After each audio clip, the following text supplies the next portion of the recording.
मैं जो जॉन एलिया हूँ जनाब, इसका बेहद लिहाज कीजिएगा।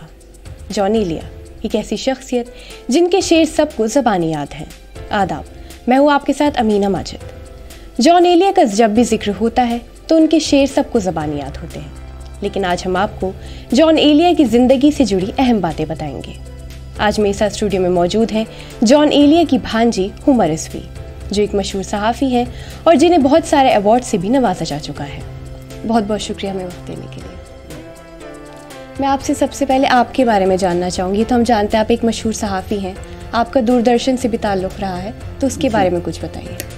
जी हाँ, मैं लखनऊ दूरदर्शन में एंकरिंग का मैंने काफ़ी काम किया और भी कुछ प्रोग्राम उसके अलावा भी उर्दू प्रोग्राम्स के अलावा भी किए हैं। लेकिन मेन था, पहले लखनऊ में एक प्रोग्राम होता था अवध पंच के नाम से, और अवध पंच को बाद में बज़्म के नाम से वो होने लगा था। तो उसमें मुख्तलिफ़ शुअरा और दबा और इन लोगों के इंटरव्यूज़ करती थी मैं, और इसके अलावा और भी जो मौज़ूआत होते थे उस पर भी मतलब मुख्तलिफ़ प्रोग्राम किए हैं।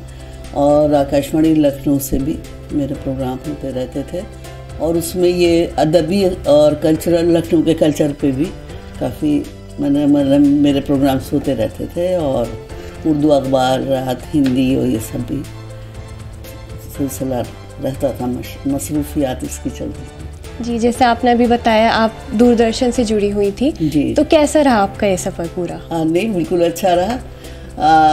असल में मेरे जो आज मेरे मामू का बारे में आप सवालात करेंगे, और मेरे घर का माहौल में बचपन जो है वो इसी अदबी फ़िज़ाओं में शायरों और अदीबों के बीच में गुज़रा।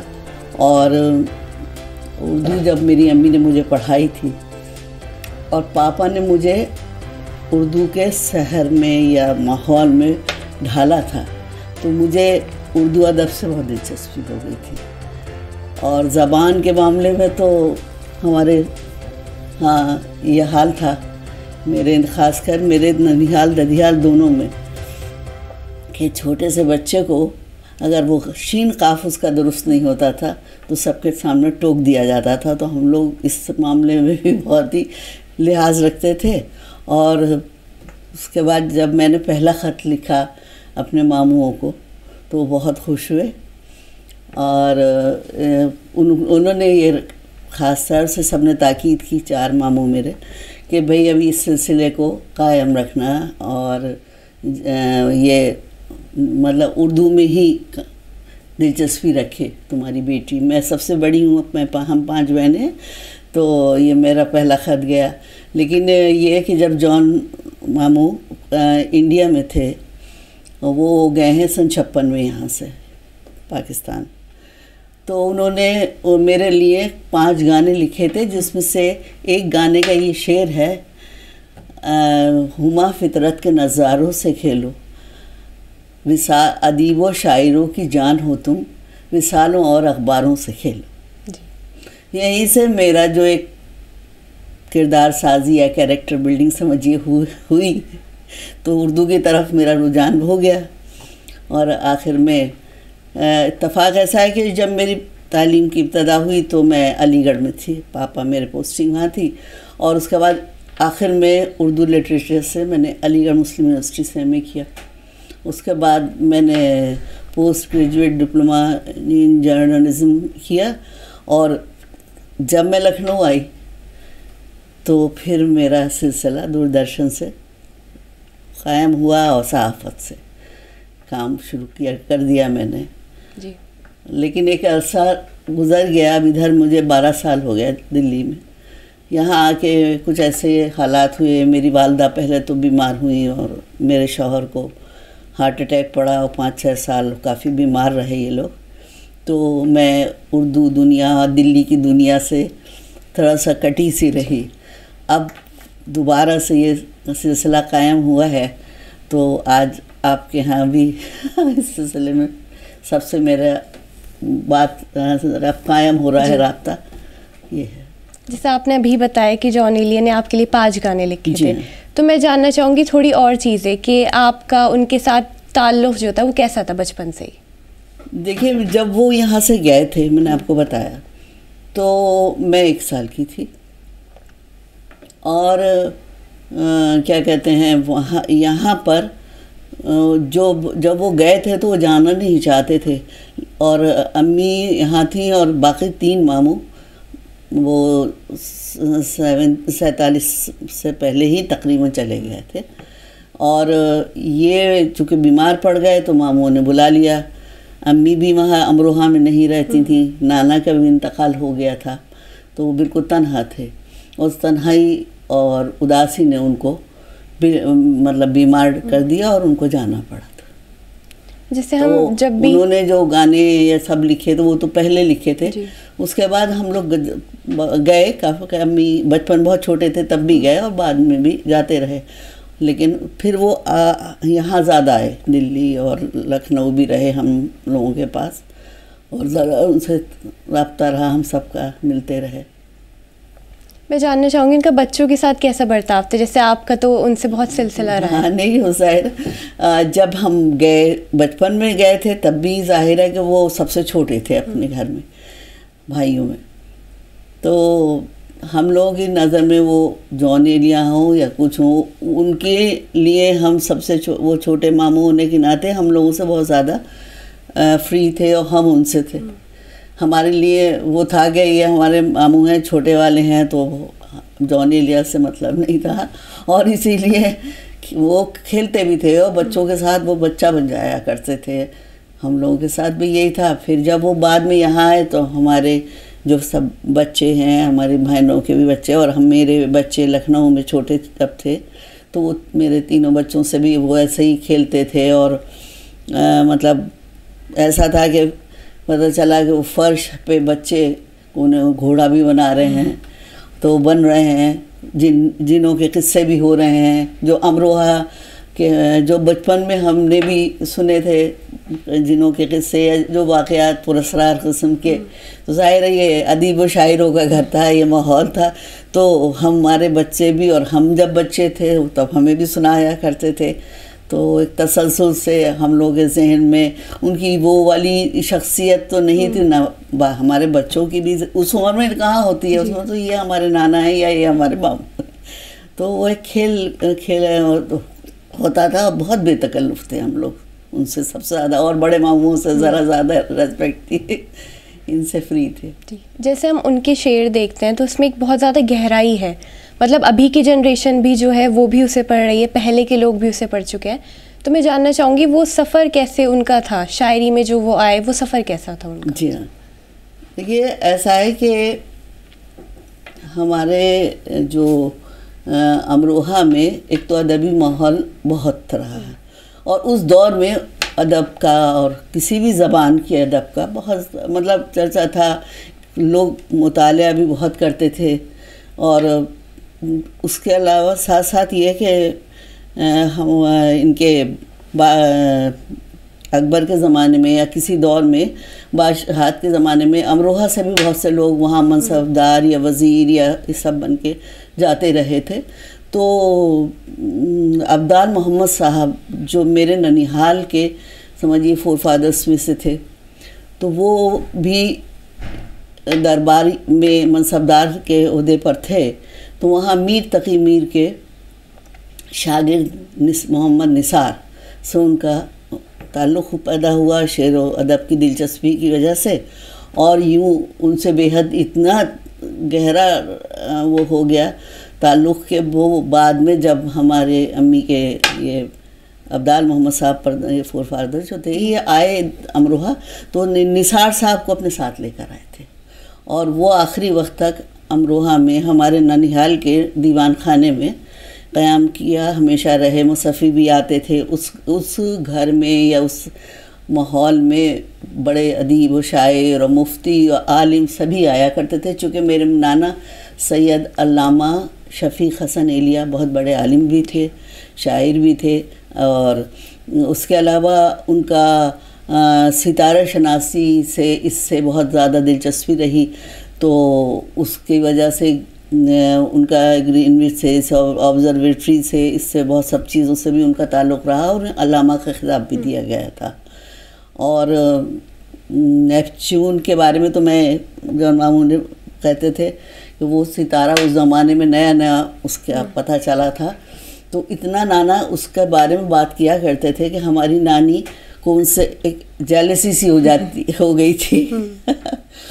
तो इस तरह का माहौल था, अदबी था। तो वो जो मीर तकी मीर के शागिर्द आए थे, उनकी वजह से, हाँ, इससे पहले जो शायर थे हमारे ननिहाल के जो बुज़ुर्ग थे लोग, वो सब मजहबी शायरी ज़्यादा करते थे, और इनके बाद रूमानी शायरी का दौर शुरू हुआ था। और सुल्तान साहब और कई पीढ़ियों में वो फिर ये शायरी आती गई, और आखिर में हमारे बड़े मामू रईस अमरोवी और ये सबसे छोटे जॉन एलिया, और बाकी दो मामू भी शायर थे, लेकिन मंझले मामू जंग अखबार यहाँ से दिल्ली से निकलता था आज़ादी से पहले, सैयद मोहम्मद तकी उनका नाम था। वो फ़िलासफ़र भी थे और साथ साथ जंग अखबार के एडिटर थे, और ये बड़े मामू उस अखबार में थे उस वक्त यहाँ जब था। तो वो एक कथा लिखते थे, जैसे यहाँ पर करंट अफेयर्स पे जैसे कार्टूनिस्ट होते हैं, लक्ष्मण थे या और मुख्तलिफ, इसी तरह उनका कथा आता था रोज़, हालात हाजरा जो होता है तो उस, और उनका आखिरी कथा, उनका मर्डर हुआ था, लेकिन आखिरी कथा जो आया था वो एक दिन पहले तक छपा उनके, और उनकी काफ़ी कतात का मजमुआ बहुत थे, और शायरी तो उनकी थी। नफ्सियात पर भी रईस साहब मंझले बड़े मामू थे वो लिखते थे, और जंग अखबार में ये तकी साहब थे, और ये फ़लसफ़ा कांग्रेस के मेंबर भी थे, और दास कैपिटल का इन्होंने उर्दू ज़बान में तर्जुमा भी किया था, ये सेकंड नंबर के। तीसरे मामू हमारे मोहम्मद अब्बास, उन्होंने एक रिसाला निकाला था इंशा। जब जॉन मामू वहाँ पहुँचे तो इंशा ही में वो उसके मुदीर हो गए थे, और उसके बाद उस रिसाले को बाद में आलमी डाइजेस्ट के नाम से वो छपने लगा था। जैसे अभी आपने जिक्र किया अपने ख़ानदान का, तो एक शायरी का माहौल शुरू से आपके यहाँ रहा है, तो मैं जानना चाहूँगी कि जॉन एलिया के बाद जो आपके ख़ानदान के और लोग हैं, उन्होंने इस चीज़ को जारी रखा? जी है, ज़ाहिर है कि वो घर का माहौल भी है, और हमारे बड़े मामू रईस अमरोवी की दोनों बेटियाँ शहाना रईस और दुर्दाना हाशमी, वो उनका इंतकाल हो गया अभी पिछले साल। तो ये लोग अच्छी शायरी भी करती थी, और दुर्दाना हाशमी जो थी वो, उनका अफसानवी मजमुआ भी अभी आया है, और वो भी थे, और सभी लोगों में ये था इंटरेस्ट था शायरी से भी। सहाफ़त में लोग ज़्यादा हमारे यहाँ के बच्चे अब हैं।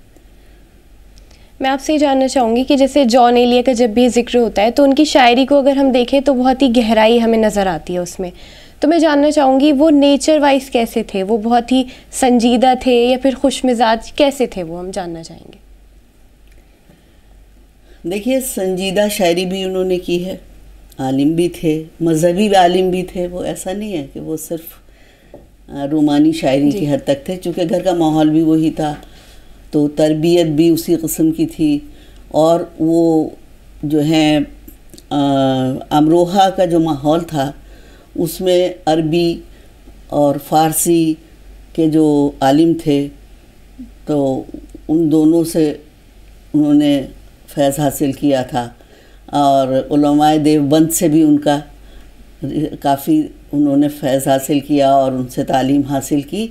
और फिर अमरोहा के भी दोनों मसालिक से उनका काफ़ी अच्छा ताल्लुक़ था, तो एक मजहबी तौर पर भी था। इसके अलावा रूमानी शायरी भी उन्होंने 8 साल की उम्र में एक शेर कहा था, उनकी उल्फत में तमाचे खाए हैं, देख लो सुर्खी मेरे रुखसार की। तो ये सब भी एक शायरी इस किस्म की थी। और इसके अलावा वो मजहबी शायरी जो मसलन होती है, उसमें कसीदा हो, मरसिया हो, और इसके अलावा जो एक लोकल ज़बान की जो एक शायरी होती है, गीत होते हैं और सेहरे होते हैं शादियों में, तो इस किस्म के भी लोग उनसे लिखवाते थे। जब तक वो अमरोहा में रहे तो ख़ानदान की लड़कियां, शादी होने वाली है तो भाई जान हमको आप ये गीत लिख दीजिए, फिर वो ढोलक पे गाए भी जाते थे। अब तक अमरोहा में अक्सर शादियों में जॉन मामू के ये गाने भी गाए जाते थे। असना कई मुख्तलिफ़ असनाफ़ सुखन में उन्होंने तबाह आज़माई की, और ज़ाहिर है कि हर चीज़ में एक इल्म के ज़बान के हिसाब से न बहैसियत नसर निगार भी वो बहुत अच्छे उन्होंने, उनकी जो मज़ामीन होते थे, चीज़ें होती थी, तो लोग उसकी भी तारीफ़ करते हैं और इतराफ़ करते हैं। जैसे आपने बताया मामा भांजी का आपका एक खूबसूरत रिश्ता था, तो मैं जानना चाहूँगी कोई ऐसी याद जो आप हमें बताना चाहें, आपके और उनके बीच कोई भी ऐसा वाक़या जो आपको हमेशा याद रहता हो। देखिए ऐसा है कि वो जब मतलब वो थोड़े से जब लखनऊ जब आया करते थे, हिंदुस्तान आते थे, दिल्ली में भी मेरी बहनें थीं और फिर वो लखनऊ आते थे, तो उनको वैसे ज़्यादा ये हमसे रहता था कि हम लोग ज़रा लखनऊवियत हम लोगों के मिजाज में ज़्यादा है, और वो अमरोहा के मुकाबले में किसी को शहर को पसंद भी नहीं करते थे। उनकी शायरी जो है, पूरी शायरी में वो अमरोहा पे भी है काफ़ी हद तक, तो हमें इख्तलाफ होता था। मसलन उनको अमरोहा के खाने भी तो नहीं पसंद है, वो उस कल्चर यानी ज़बान और कल्चर दोनों में वो प्योर अमरोही थे, और हम लोगों की परवरिश उस माहौल में भी हुई थी, तो अक्सर वो फ़लाँ चीज़ खाऊंगा, अच्छा वो जनों कह लेंगे ये खाऊंगा वो खाऊंगा, अच्छा फिर वो अम्मी से कहते थे तो तुम्हारी लड़कियों में लखनवियत की बू आती है, उनके वो लहजे में भी शायद वही आती है, तुमने अमरोहा पन क्यों नहीं में आनी थी। हम लोगों को ऐसा नहीं महसूस होता, उनको लगता था। तो इस किस्म से वो बहस मुबासा मामू भांजी में होता रहता था। हाँ, तो ये एक किस्सा हमारे बचपन का है। जब हम सन 68 में पाकिस्तान गए थे, तो हम इतनी उम्र नहीं थी हम लोगों की, तो हम 3 बहनें जो बड़ी थी, तो ऐसा हुआ कि इनका कमरा जो है, आप एक शेर भी है इनका मेरे कमरों में, मतलब फैला हुआ वो है शेर, तो उसमें कुछ किताबें कागज़ात फटे पुराने अशार, थोड़ी छोटी छोटी किरचियाँ, ये सब होता था। तो हमने सोचा आज जौन मामू गए हुए बाहर के, तो हम आज इनके कमरे की सफाई करेंगे, और हम लोग लग गए। दिन भर हम लोगों ने सफाई की बहुत, और ये अलग खुश के अब इनाम भी मिलेगा इसमें। ये किस्सा बहुत याद है मुझे कि ये तो काफ़ी सफाई हो गई, काफ़ी चीज़ें हम लोगों ने अपने हिसाब से बहुत ही कायदे से रखी थी और तरतीबवार भी रखी थी, और मुतमईन के अब शाम को तो इनाम भी लेंगे भी मामू से अपने। अब ये आए जब रात में, तो हम लोग आगे कहीं थे कहीं, और एकदम से तुनक मिजाज बहुत थे, नाजुक मिजाज तो थे, और गुस्से की आवाज़ें आ रही हैं इनकी। अम्मी को पुकार रहे हैं, नजफ़ी नजफ़ी नजफ़ी कहाँ हो। अम्मी बोली हाँ जौन क्या बात है। तो कहने लगे ये मेरे कमरे को तुमने सफाई वगैरह की है क्या। तो अम्मी बोली नहीं बच्चियों ने शायद की है। तो बोल सर पीट लिया, ये तबाह कर दिया, सब सत्यानाश मार दिया। मैं तुम्हारी बच्चियों ने मेरी तमाम मेहनत बर्बाद कर दी। तो क्या किया, हम लोग सहमे हुए चुपचाप खड़े हुए सुन रहे कि इतनी मेरी कीमती चीज़ें, इतनी याददाश्तें, इतने अशार, इतना एक मिसरा उला और मिसरा सानी होना था उसका, और वो उस पर मेज़ पे जो धूल थी उस पर लिखा हुआ था तुम्हारे बच्चे ने। तो हम तसव्वुर ही नहीं कर सकते थे कि ये रद्द अमल होगा। हमें बजाय इनाम मिलने के हमें डांट पड़ेगी। और ये तो वो क्या होता था कि भाई वो रात भर जागते थे और नींद तो कम ही आती थी, तो वो कुछ ख्याल आया, कोई शेर लिखना कुछ आया तो आमद हुई, वो एक लिख दिया होगा, या कुछ फ़ोन नंबर्स होते थे या क्या था, बहरहाल जो कुछ भी था, वो हमें उसका बहुत बड़ा शाखसाना भुगतना पड़ा कि उन्होंने कहा ये मेरे तो तबाह हो गया। बिखरे हुए थे, कहते थे मैं बिखरा हुआ हूँ। अब एक बार वो किसी प्रोग्राम में जा रहे थे, तो बाल डाई कराने थे उनको, लखनऊ आए हुए थे, तो मेरे बच्चे के साथ वो गए और डाई करवाने या क्या क्या था, बहरहाल नहीं, कंघा कर दिया बच्चे ने। इनके बाल थोड़ी कंघा कम करते थे, बाल इनके जटाओं की तरह रहते थे, जैसे साधुओं के हो जाते हैं लटे बनी। तो वो गए थे गवर्नर हाउस के एक प्रोग्राम में, इनका उसमें हुआ था एजाज़ में। तो वहाँ पर इन्होंने कहा कि आज मेरी अजीज़ तरीन हस्ती मेरी बहन के बेटे और भांजी हुमा के बेटे ने मेरे बालों की ये जटाएं खोल दी, मेरी मेहनत तबाह कर दी। क्योंकि वो बेहद सादगी पसंद थे। सादगी क्या है, मतलब ठीक है, इंसान है, हमें ये चीज़ें बहुत अहम नहीं होती थी कि कपड़े या ये सब चीज़ें, सादा मिजाज, खाने पर भी कोई ख़ास ज़्यादा तवज्जो नहीं है रहती थी, लेकिन इन बातों में ज़रा सा वो नाजुक मिजाज हो जाते थे कि उनको जो वज़ाक़त है वो वही रहनी चाहिए जो अमरोहा में थी, जो बचपन में थी। जैसे आपने अभी बहुत सारी हमें चीज़ें बताई, तो मैं जानना चाहूँगी जब वो हिंदुस्तान आते थे उन्हें क्या चीज़ पसंद थी खाने, फिर वो कहाँ जाना ज़्यादा पसंद करते थे? देखिए, जाने का तो यह है कि खाने के मामले में ये है कि जो खाने पकाने वाले औरत हो या मर्द हो या जो भी होता है, वो उसी इलाके का जिसका होता है वो उसका एक्सपर्ट हो जाता है। उस हिसाब से तो जो अमरोहे का है वो कहीं भी रहे तो अमरोहे का ही पकाएगा, जो कहीं और किसी और जगह का है, लखनऊ का है या कहीं कश्मीर का है, कहीं का है, तो वहीं की एक होता है। तो इनको तो अमरोहा वहाँ पर अपने घर पे बैठकर भी अमरोहा ही के खाने पसंद करते थे। वो जायके चाहते थे लाना, वो फ़िज़ाएँ बनाते थे। और दिल्ली में मेरी एक बहन के यहाँ वो टेरेस पे बैठे थे, तो वो बोले कि ऐसा है कि ये जो कुर्सी बिछाओ तो ऐसी तरफ बिछाओ कि जिधर से अमरोहा का रुख हो और खुशबू वो हवाएं अमरोहा की आएँ। तो अमरोहा तो उनकी रूह पे, हवासों पे छाया हुआ था, तो वो कहीं भी है जो वो चीज़ पका दे। और खाने से ऐसा ज़्यादा वो ग़िज़ा तो उनकी थी नहीं, लेकिन वो इस मामले में बहुत मुतासिब भी थे कि इनकी अहलिया जो थी ज़्यादा है ना, वो बिहार से थी।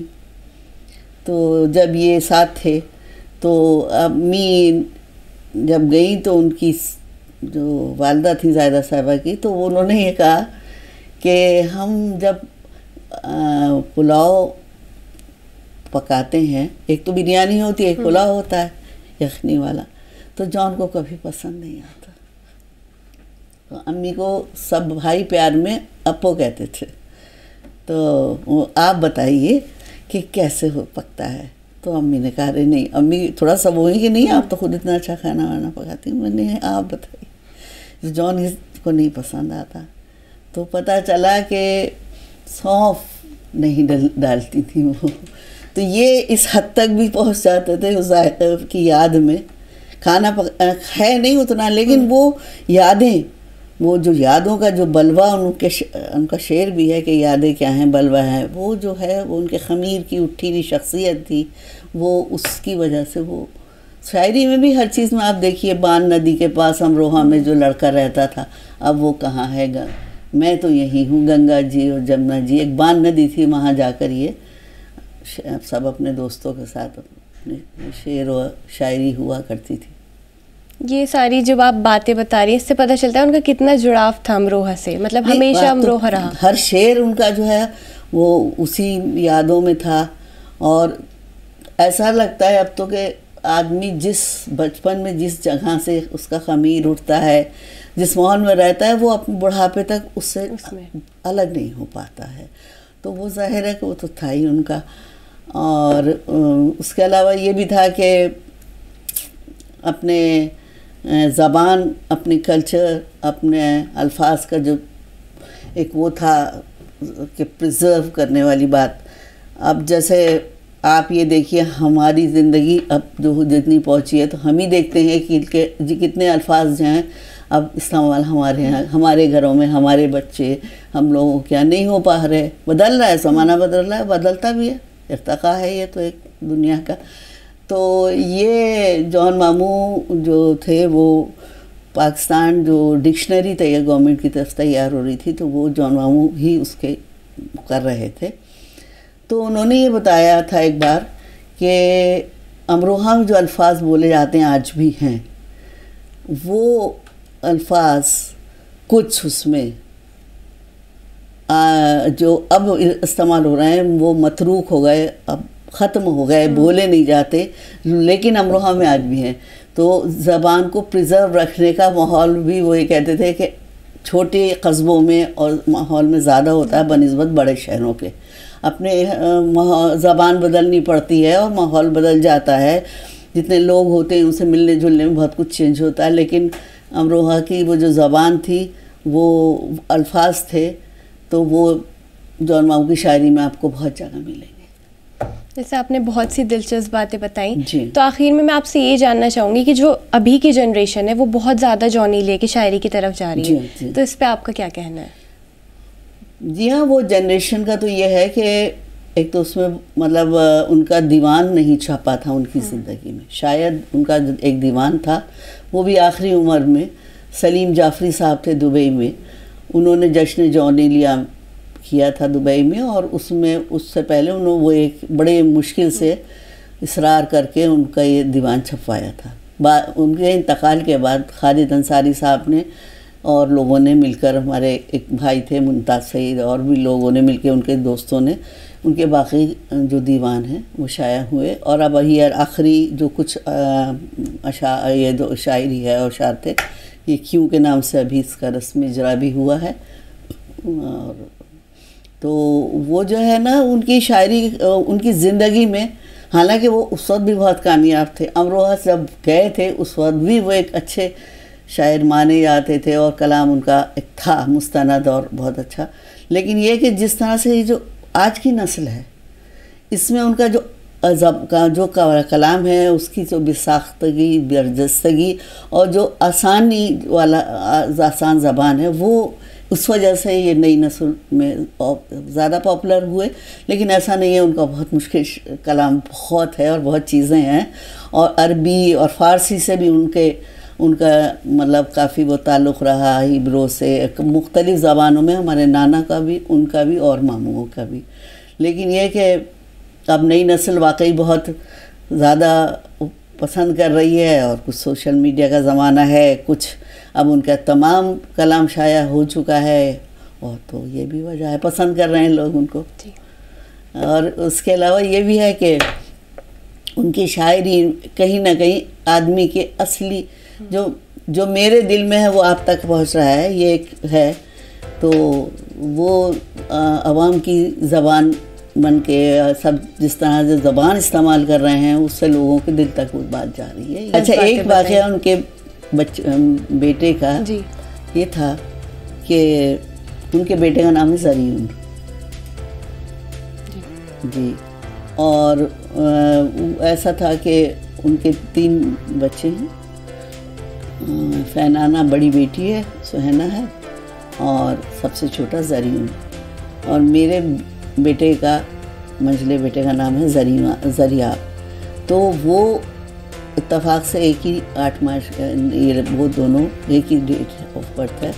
तो अक्सर वो रात में जब अपने महफिल आरास्ता करते थे और उनके दोस्त अहबाब होते थे, तो उसमें वो कहते थे, रोने लगते थे, कहते थे ये इसी की ज़रिया आपकी बराबर है, ज़रियून ये सब है। और बहुत ज़्यादा वो मतलब बच्चों से बहुत मानूस थे, अपने बच्चों से भी थे खैर। तो इस तरह से वो मतलब ऐसा नहीं था कि वो एक बहुत संजीदा किस्म के, जबकि शायरी उनकी ये है कि आप मुस्तहिदीन और आलिम दीन लोगों में जब वो बैठते थे तो उनका एक अलग रूप होता था। ऐसा नहीं है, लेकिन जब वो अब आप जैसी यंग बच्चों में उनकी शायरी आप लोग पढ़ रहे हैं और पसंद कर रहे हैं। उसके अलावा वो बहुत लाओबाली भी थे और सब था। लेकिन ये कि अपने मतलब यादों का एक जो वो था, और अमरोहा जब आते थे तो अमरोहा की मिट्टी अपने सर पे डालते थे। और अमरोहा में दरगाह शाह अवलाद, जिनकी हम लोग औलाद भी हैं, उनकी दरगाह जिस पे बिच्छू नहीं काटता, वहाँ रात को सब जाते थे बचपन में भी। तो वो यादें थी। तो ये सब हैं कि जॉन चलो दरगाह चलेंगे आज वहाँ कव्वाली। बहुत बहुत शुक्रिया, आपने बहुत ही दिलचस्प बातें हमें बताई जो हमारे ऑडियंस है वो देखकर बहुत खुश होंगी। बहुत बहुत शुक्रिया। आज हमने जॉन एलियस से जुड़ी बहुत दिलचस्प बातें जानी। ऐसी और भी वीडियोस के लिए आप देखते रहिए आवाज़ द वॉइस।